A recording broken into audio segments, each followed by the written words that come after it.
Bismillahirrahmanirrahim. Assalamualaikum warahmatullahi wabarakatuh.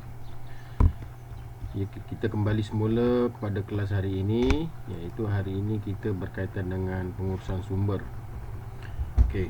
Pengurusan sumber adalah satu pengurusan yang perlu dilaksanakan di dalam pengurusan projek. Ia merupakan satu entiti yang menjadi penyumbang bagi menjayakan aktiviti sesuatu pembinaan. Ia terdiri daripada sesuatu benda ataupun individu yang perlu untuk menjayakan projek. Iaitu pengurusan sumber ni melibatkan bahan binaan, logi dan peralatan, tenaga pekerja, tenaga buruh, sumber keuangan dan juga sumber pengurusan. Dia digunakan dalam menyediakan penjadualan sumber dan juga penjadualan kos projek tersebut. Kejayaan sesuatu projek adalah bergantung kepada cara pengurusan sumber secara efektif dan dapat meminimalkan pembaziran, kehilangan dan juga pembaziran masa. So, bahan binaan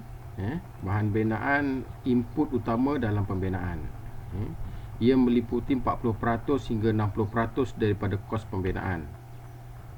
Kos bahan binaan perlu ditentukan dari segi kesesuaian dan kepentingannya berdasarkan kepada kuantiti, jenis bahan binaan dan juga bekalan bahan binaan.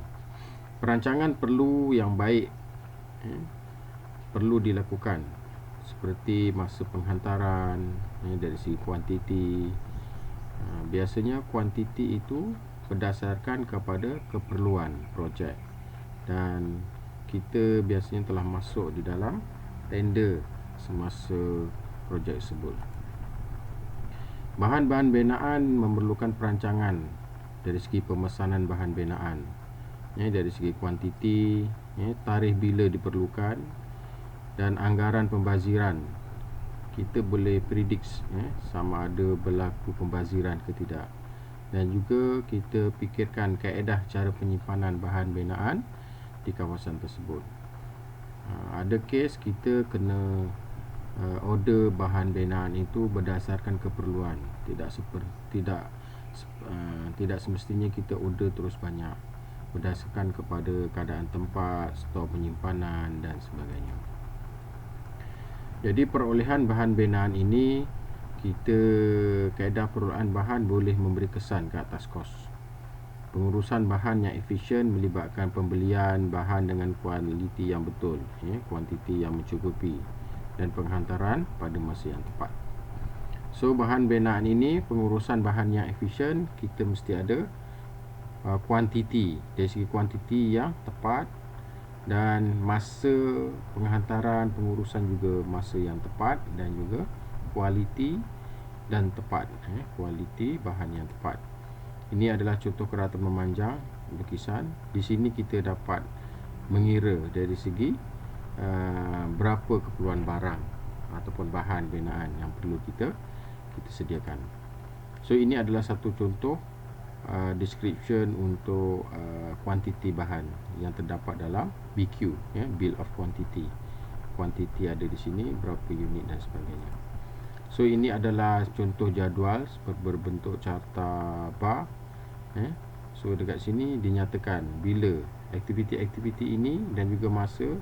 So, minggu ke berapa. So, berdasarkan ini juga kita boleh menentukan kuantiti barang yang kita ataupun bahan binaan yang perlu kita sediakan. So, bagi menentukan jenis bahan yang diperlukan, menyemak senarai kuantiti, pelan bangunan dan juga spesifikasi, senaraikan jenis bahan yang diperlukan, dan juga menyediakan kuantiti bagi tiap-tiap jenis bahan tersebut.